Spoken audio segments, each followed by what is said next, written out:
Hello, welcome to NorthBay Healthcare's Health Chat Live.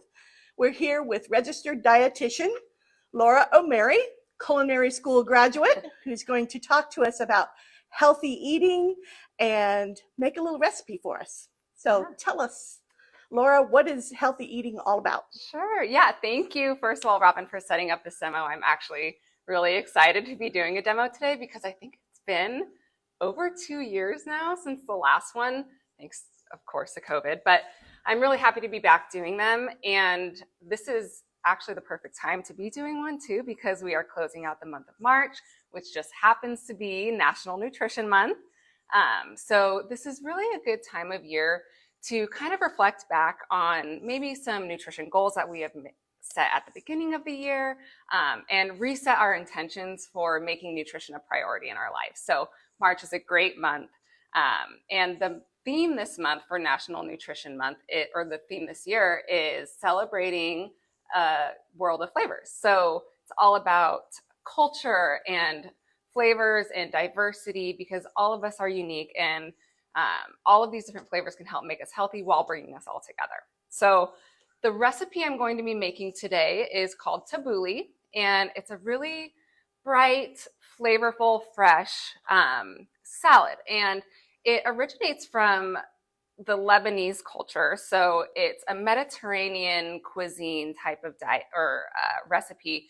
And it has lots of fresh herbs. It has bulgur, which is a whole grain. It's really kind of like a nutty texture, nutty flavor, whole grain. It has lots of fresh chopped vegetables, and it's tossed in like a lemon and olive oil type of vinaigrette.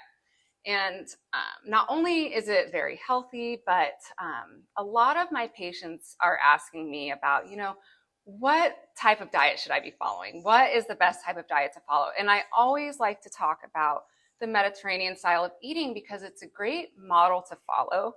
There's really no category of food that's eliminated in the Mediterranean diet. So therefore, it's very sustainable long term. It's not as restrictive as other diets you might see out there. So it's really just well balanced. And so that's one of the main reasons that I chose this recipe today. And I'll go ahead and get started. You're going to let me know when the questions come in. I'm not a great multitasker, I admit, but I will do my best to prepare and chop and answer questions all at the same time. And those who are watching, just so you know, you can type in your questions just like you would a comment on any Facebook post. We'll see it and be able to pass it along to Laura. And I'm going to zoom up here so we can see what you're chopping. Zoom up, Robin. There we go. Zoom up so we can see your cooking board here and see what you're chopping and what you're doing. Sure. So here I'm boiling some water. This is to cook the grain, the bulgur wheat. And you can see here, this is what it ends up looking like at the end. But I do want to show you the process because it's pretty cool. It's a really easy grain to prepare compared to other ones. All you do is bring the water to a boil, add the cup of bulgur wheat, remove it from the heat, cover it with the pot, and just let it sit. And it absorbs the water. You let it come to room temperature, and then you mix it with everything else. So it's super, super simple. You can also, in this recipe, use either quinoa. Some people use semolina, but the traditional grain in this recipe, the Lebanese version, is bulgur wheat. So that's what we're going to be using today. And can you find bulgur wheat like in any store? Yeah, most stores will have it. The kind of whole food stores where they have the bins of the different grains and nuts and trail mix, you can definitely find them there. Here in Vacaville, we have Sprouts. That's always a good place to go. But oftentimes you'll be able to find it at other main grocery stores also. I'm going to start with chopping the herbs. The main ingredient in this recipe is parsley. Okay, so it has more parsley than anything else, even the grain. So it's one of the reasons why this recipe is so flavorful, because the majority of what's in there are herbs. And parsley is not just for decoration. It is not just for decoration. I'm going to bring the trash can over here. So I'm using flat leaf parsley. You've probably heard of curly and flat leaf. The reason I'm using flat leaf is because it actually has a little bit of a stronger, kind of more robust flavor than curly parsley. And it has a smoother mouthfeel. So that's why we'll be using flat leaf parsley in this recipe Is today. parsley full of nutrients and so forth? Oh my that are gosh, good yeah. for you? Oh yeah, absolutely. Anything that's a dark green color like this, or anything that's green and leafy is one of our, I kind of call them superfoods, but just extremely healthy and nutrient dense. So we'll be doing this one first, and then I also have mint in here, which you can see I'm doing that one next. You do not have to add mint to this recipe necessarily, but I kind of like the two different flavors of the herbs. It gives it a little bit more complexity in the dish, but you can make this dish with just parsley itself. Okay. Any questions come in yet? No, not yet. Not yet? Okay. Well, I have some questions. Sure. When we talk about healthy eating, or your doctor tells you need to eat healthier, there's some people who might think that just means eating unflavorful food and rabbit food and what happened to all that good stuff we like? We can't have it anymore. So is that what healthy eating means? No, it doesn't have to. When we have that mindset though of, healthy food is gross, healthy food doesn't have good flavor, you're kind of setting yourself up for something that may not taste good. So you do have to have a positive mindset when it comes to healthy eating. But sugar and salt don't equal flavor. You can get flavor from herbs, spices, lemon juice, olive oil. You can do infused olive oils, different types of vinegar, balsamic vinegar. So there's so many ways to add flavor to your food without adding salt and sugar. And, of course, being extremely healthy and tasty at the same time. Hi, Diane. Diane is asking, would brown rice be a suitable substitute for the bulgur? Brown rice? Yeah. Yeah, brown rice. Yeah, you could. I kind of, bulgur wheat, I kind of describe it as a mixture between like quinoa and brown rice. It has the nuttiness and kind of the bite, the texture of brown rice, but it's more circular like quinoa is. So yes, you can use brown rice. That's a good gluten-free option to use if you wanted to make this dish gluten-free. What about quinoa? Quinoa. That's typically, like if I were to make this at home, that's what I would be using. I wanted to do the more traditional version of it today. But quinoa is always a great option too. What I love about quinoa is not only is it a whole grain, but it is one of the higher protein grains that we have out there, and it's gluten-free. So if you're vegetarian, quinoa is a good thing to add in. It is, yeah, it's a good source of protein. Exactly. Mm-hmm. Okay, so we've taken the boiling water off the stove. You can see I just added the bulgur wheat, removed it from the heat. There we go. And then we're putting the lid back on to let the bulgur absorb the water. Okay, and we have the parsley chopped. Let's go ahead and do the mint. With the mint, I just kind of, tear off the leaves. Again, we're doing more parsley than we're doing mint in this recipe. You can do equal parts if you want, but again, parsley's kind of meant to be the star of this dish. So that's why we want it to be more than anything else. Diane's also asking if we'll be providing the recipe, and yes, when the chat ends, we will put a link to the recipe, or put the whole recipe. We haven't figured that out yet, but we will have the recipe associated with this video for sure. I have it as a Word document, so I don't know how you want to. Oh, there you go. You can send me the Word. Yeah, there are lots of recipes online that you'll find. When I do cooking myself, when I try to find a recipe that I want to prepare, oftentimes I look at a couple different ones and kind of create my own based off the modifications that I make from the recipes. And the reason I do that is because oftentimes I'm like, well, that recipe might have a little more salt than I would normally, want to include, or, I don't have that ingredient. I'm going to substitute it for something else. So you can always, when you see recipes online, modify them based on the ingredients you have at home and to make them fit your specific dietary needs.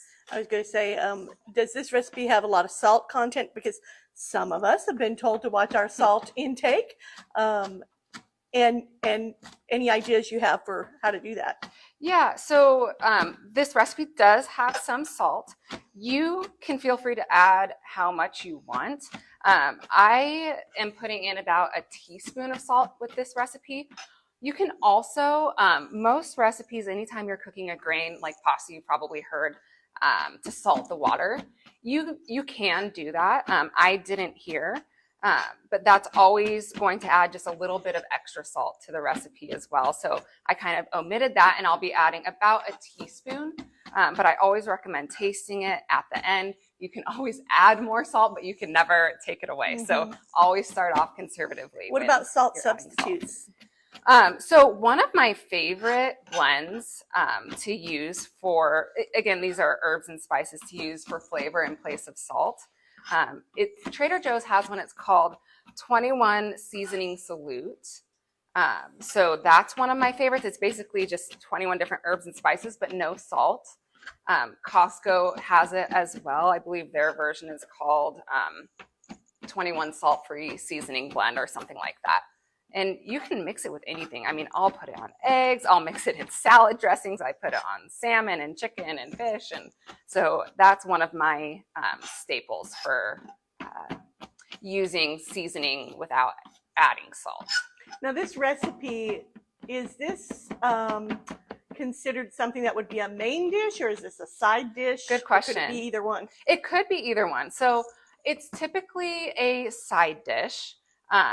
And here I'm getting out the green onions or scallions. We are using the white and the green part of these. Yeah, that's a great question, because you can use it as a side dish, or if you wanted to make it a main dish, you could always grill a chicken breast to throw on top of it. This is a great meal prep recipe. So if you're the kind of person that prepares, your lunches for the week, this is a great recipe to do because you can make it ahead of time. And it's one of those ones that actually gets better, the longer it sits, kind of like chili. Right. Right. The flavors kind of meld together and become really tasty the longer it sits. So this is a great meal prep recipe. And again, you can have it as a main dish if you add a little bit of grilled chicken to it. It's a great item to bring to a potluck because you can make it ahead of time. I was going to ask you, how far in advance, or how long will it stay well in the refrigerator to eat and stay crispy and delicious? So about 3 or 4 days. Okay. So after you make it, about 3 or 4 days, I would say the peak of it would be the first day. Or the first day after you make it. So you make it, you put it in the fridge. The next day, it's going to be really, really tasty with all those flavors. But yeah, that's a great question. So it looks like a very large recipe, large amount you're making. How many would this serve? Oh, that's a good question. Well, it depends. I mean, if you're using it as a main dish, it would probably serve 3 or 4, maybe side dish 6. Okay. And you can modify it, right? Because with this recipe, we used 1 cup of bulgur, which you can see ends up expanding. Anytime you cook a grain, you can kind of estimate that it'll about double in size. So this is about probably 2 cups-ish of cooked bulgur. Okay.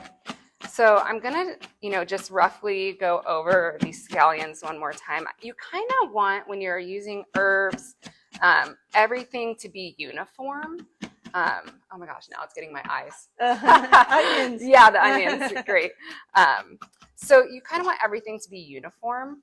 Now the vegetables that I'll be chopping are going to be a little bit larger in size, but it's just kind of nice when you have this salad and everything is similarly cut into the same size pieces. It makes it really, really pretty to look at. And of course, we always eat with our eyes first. So that is an important thing, is to make sure that your food looks beautiful and is healthy and delicious. Well, cutting it up like that makes it a little easier to eat, doesn't it? I mean, it's not falling off your fork, or you're not opening your mouth really wide to get the food in. Right, exactly. Like you said, rabbit food. If I picture a rabbit like gnawing on a big old thing of, big old head of lettuce, but this makes it much more, I think, enjoyable. And, the colors are so pretty too. And that's one of the other reasons why Mediterranean cuisine is so desirable, because it looks pretty and it's so flavorful and vibrant. Oh, Kristen says, where are your onion goggles? Oh my gosh, she must have come to one of my cooking demos in the past. That's so funny. I was going through my cabinet the other day and they were in there, and I thought about bringing them to this cooking demo, but I did not because I was too embarrassed. Well, we're being asked, do you usually serve this with the bulgur still warm, or do you chill it first? No, so room temperature or chilled.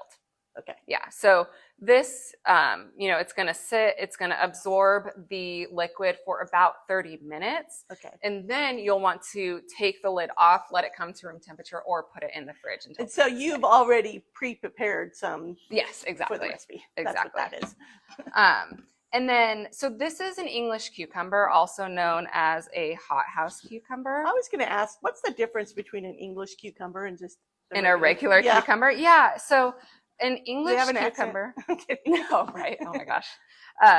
So an English cucumber has a thinner skin, and it's a little bit sweeter tasting. And some people even think that it's digested a little bit easier too, which probably is because of the fact that it has a thinner skin. The reason why I like to use them is because then you don't have to peel it, right? So most cucumbers you see, they peel before you eat them because it has that thick skin. But with the English cucumber, you don't have to do that.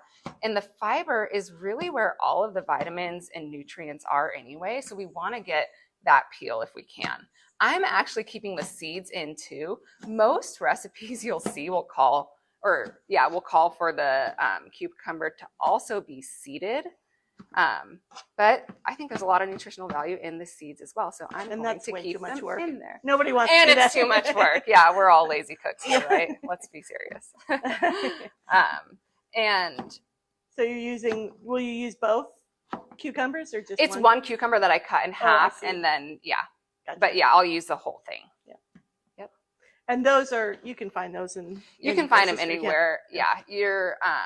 They're usually the ones that are individually wrapped. I don't know if you've seen like the bin of cucumbers that are not wrapped, and then there's the bin of cucumbers that are wrapped, and you're like, what's the difference? Usually the English cucumbers are the ones that are in the wrapping. Yeah. And is there a reason for that wrapping? Because of their thinner skin. Oh, okay. Yeah. Gotcha. Yeah, it helps preserve them a little bit longer. Now, you're a culinary school graduate and a registered dietitian. But what about those of us out there who don't have those skills? Like, any advice on? Do we just Google it, or how do we find healthy recipes and so forth? So there are a million healthy, wonderful recipes online. I do have a few favorite websites that I personally like to go to, and also meeting with the registered dietitian. That's another great way if you have any very specific dietary needs. Or multiple medical conditions that need to be managed. It can be kind of confusing, I think, a lot of times for people. So meeting with a registered dietitian is a great way to, figure out what type of diet you should be following. And I mean, YouTube videos are great. There's so many, beginners cooking videos on YouTube. So that's always a good place to start. So how does somebody get in to see a registered dietitian? Do they need a referral from their physician, or can they? I guess technically, no. You can always, there's a website called eatright.org, and you can go to their Find a Registered Dietitian section on their website and find one that way. Or here at NorthBay, yes, you can get a referral through your doctor. And you do not have to be overweight or have a medical condition in order to see a dietitian.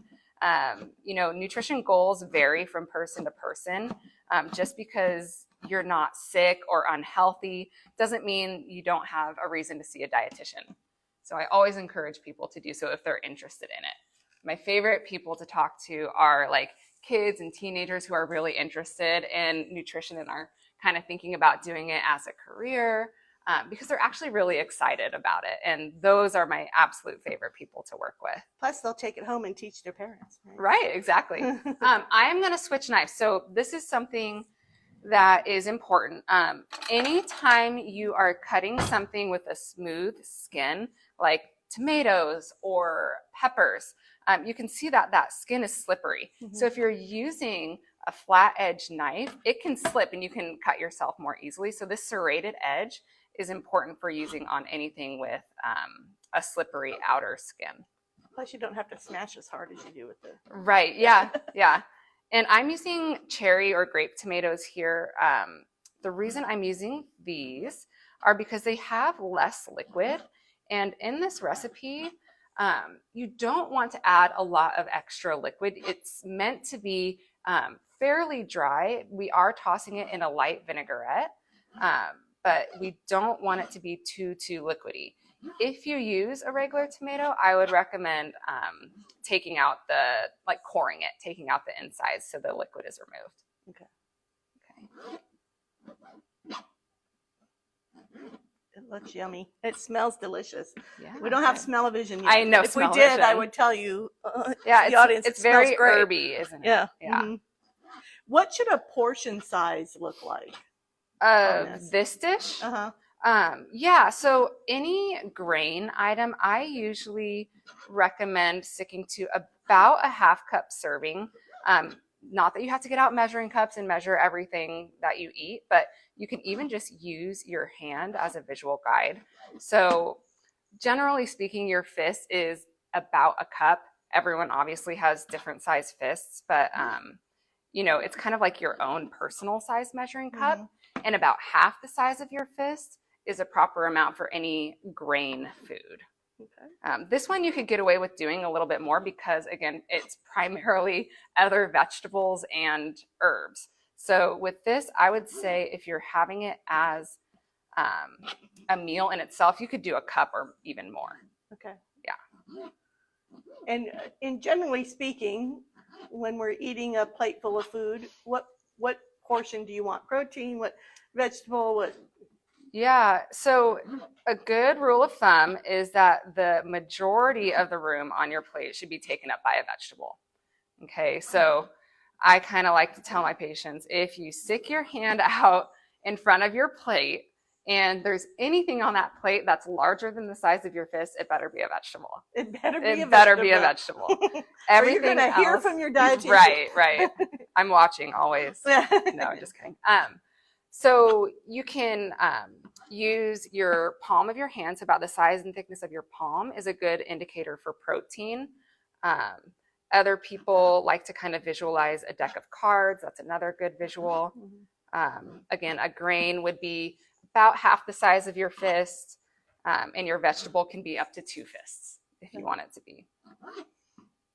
Why is it so important to get so many vegetables into your diet, your daily diet? Gosh, I mean, if you want to meet all of your nutritional needs through food, which is, of course, what we recommend as dietitians, you have to eat a lot of vegetables.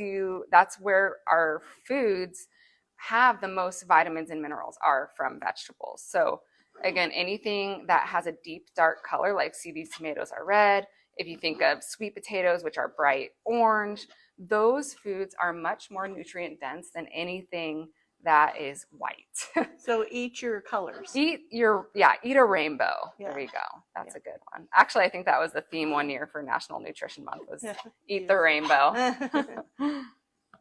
So, what are your thoughts on supplements? Yeah, that's a good time to bring up supplements too, because, there are times where we are not able to 100% meet our nutritional needs through food itself. We want to try to. There's no replacement for healthy eating. There's no magic pill. Although I do get that question often. Is there just a pill I can take to be healthy? No, I would be unemployed if that were the case. So you want to try and get all of your nutritional needs met through food, but a multivitamin or supplements, kind of, I view those as like an insurance policy or a gap filler. Those are kind of good terms for supplementing because not everyone's perfect. You're not going to necessarily get every single vitamin and mineral you need every single day. So that's the role that supplement should have, as a gap filler, but not a replacement for healthy eating. All right, so we talked about salt and limiting salt. What about sugars and calories? how does this fit into a healthy diet, this particular recipe, and what should we be looking for in terms of typical intake of sugar and calories during the day? Yeah, so this recipe is great because there are no added sugars. Oftentimes, where you're going to see added sugars are in anything that's processed. So you can see everything here is a whole food.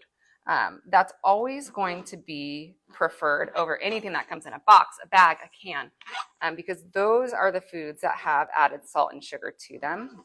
I always recommend, if you can, get your sugar from foods that have naturally occurring sugars. That's always best. Okay. So in avoiding the foods that have added sugars. So how do you know how many calories to eat during a day? It depends. Everyone is different. I'm a big, promoter of what we call mindful eating. So listening to your body and what your body tells you is extremely important. So when you feel hungry, that's a sign that you should be eating. We eat to the point of feeling satisfied, not full. Okay. And then when we feel hungry again, we eat till we feel satisfied, but not full. So our calorie intake may vary day by day based on how active we are, based on, various things, our hormone levels at the time of the month, how hydrated we are, those types of things. So calories are not the only piece of the puzzle when it comes to healthy eating and nutrition. It's just one piece. So we want to focus on not only the calories we eat, but where those calories come from, what types of foods, what foods we pair together at one meal in order to feel the most satisfied from our foods, and the amount that we eat and the timing of our meals. So all of those things must be considered when we're talking about really a healthy, well-balanced diet. I'm looking for my garlic. Here it is. Okay, so now we're just going to mince the garlic, and then I think we can make the dressing and then toss everything together. You can see I'm taking up a lot of room on I this. can't wait to smell the garlic. That's gonna Your favorite That's part. gonna put me over the top. How much should we be eating if we want to maintain or get to a healthy weight?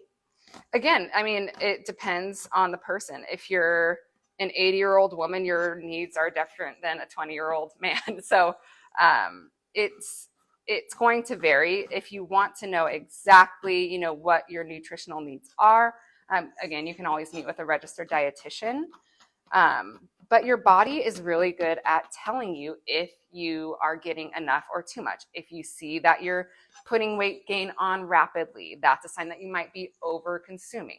If you're losing weight, or if you feel very tired and have low energy all the time, that might be a sign that you are not eating enough. So it's kind of an experiment. You have to try different things, try eating at different times, different portions, pairing different foods together. There's no one fits all type of diet out there. Everyone's different, and you do have to experiment a little bit until you find what works best for you. Now, you talked about this fitting into a Mediterranean diet. Could you explain a little bit more by what's meant by a Mediterranean diet? Yeah, so the Mediterranean diet is basically when we realized that the people in the region of the Mediterranean, we found they were really living long lives. They were very healthy. They were, maintaining a healthy body weight. So we did a little bit more research into why that is. And we looked at their diet, and it was really rich in lots of healthy fats. It had whole grains like this bulgur wheat or quinoa, very minimal refined carbohydrates, added sugars, processed foods. So we started adapting that or adopting it over here in the United States. And it is one of the most popular and recommended diets out there at this time because of how healthy and well balanced it is. There's really nothing that you have to eliminate, no specific food group that has to be eliminated completely, which means it's much more sustainable long-term for most people, and can be considered a lifestyle. I really honestly don't even like the word diet. I kind of view this as a healthy eating plan or a lifestyle. So in this bowl, I am juicing these lemons. These lemons have so much juice. I know, they almost look orange. These actually came from my parents' tree. So I'm using, I would recommend about 3 tablespoons or so, which could be from 1 to 2 lemons.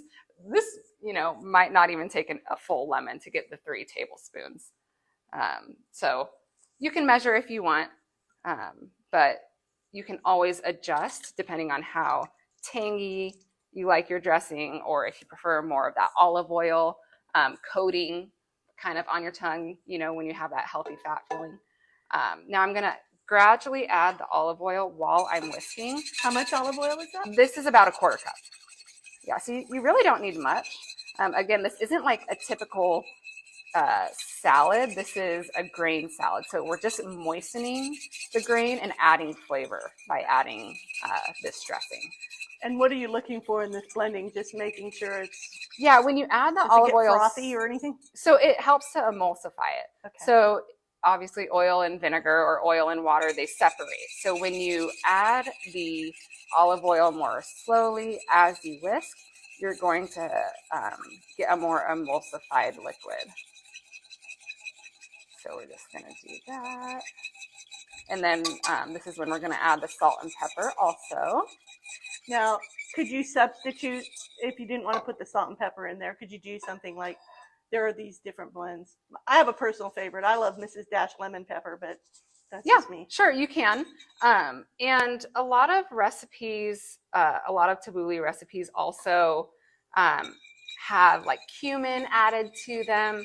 That's not necessarily the traditional way to do it, but if you wanted to add other herbs and spices to this, obviously you could do that too if you didn't want to add the salt and pepper. Okay, so now we are going to toss everything together. Let's add the bulgur wheat first.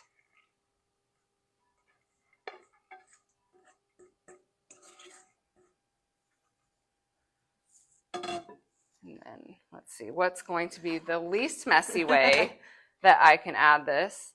I'm telling you, I'm not the cleanest cook around. I'm the kind of person like you look at my kitchen and it looks destroyed by the time I'm done cooking. So we'll try and do this as smoothly as possible.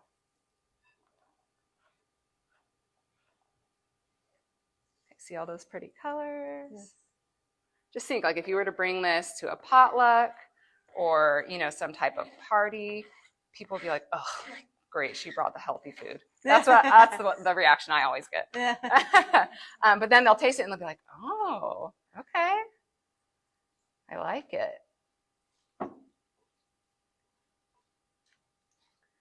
It looks good. Yeah. Yummy. Okay, so they just toss everything together. And again, I would put this in the fridge, maybe overnight, and let those flavors all come together. Super pretty, super flavorful, super healthy. So are there other greens that you could use if you, like, say you didn't have access to parsley, or could you substitute like a kale or some kind of lettuces? Or you could. So it wouldn't be as flavorful. Kale is wonderful. I mean, it has a lot of nutritional value to it, but herbs have a much stronger, more robust flavor than spinach, kale, and other lettuces do. So it would be a much more mild tasting dish if you used something like kale instead. Okay. So this is what the final product ends up looking like. If you want to get extra fancy, so you can see I have these little butterleaf lettuce boats over here. So you can just fill them up like this. Oh, nice. Put them on a little tray. Or another thing you could do is, like, if you serve it in a bowl like this, you can slice little lemon wedges and garnish it with lemon, a little bit of extra parsley on top. So it could be a very pretty dish. All right. Well, so when we're talking about healthy eating, it doesn't have to be a big, difficult thing. It can be simple recipes like this. Simple is always best. Yeah, I think sometimes we overthink healthy eating. And when we do that, we get confused, we get overwhelmed, we get frustrated really easily. So it's much better to stick with minimal ingredients, simple foods, simple recipes, and you're much more likely to stick with a healthy eating plan long-term that way. Wonderful. All right. Well, I think we're about out of time. And I just want to say thank you so much, Laura, for showing us this recipe and giving us advice. If people have questions, a registered dietitian appointment, you can get together with Laura through a referral from your doctor at North Bay, and just get out there and try some healthy eating. Yes. Thank you, Robin. Thanks.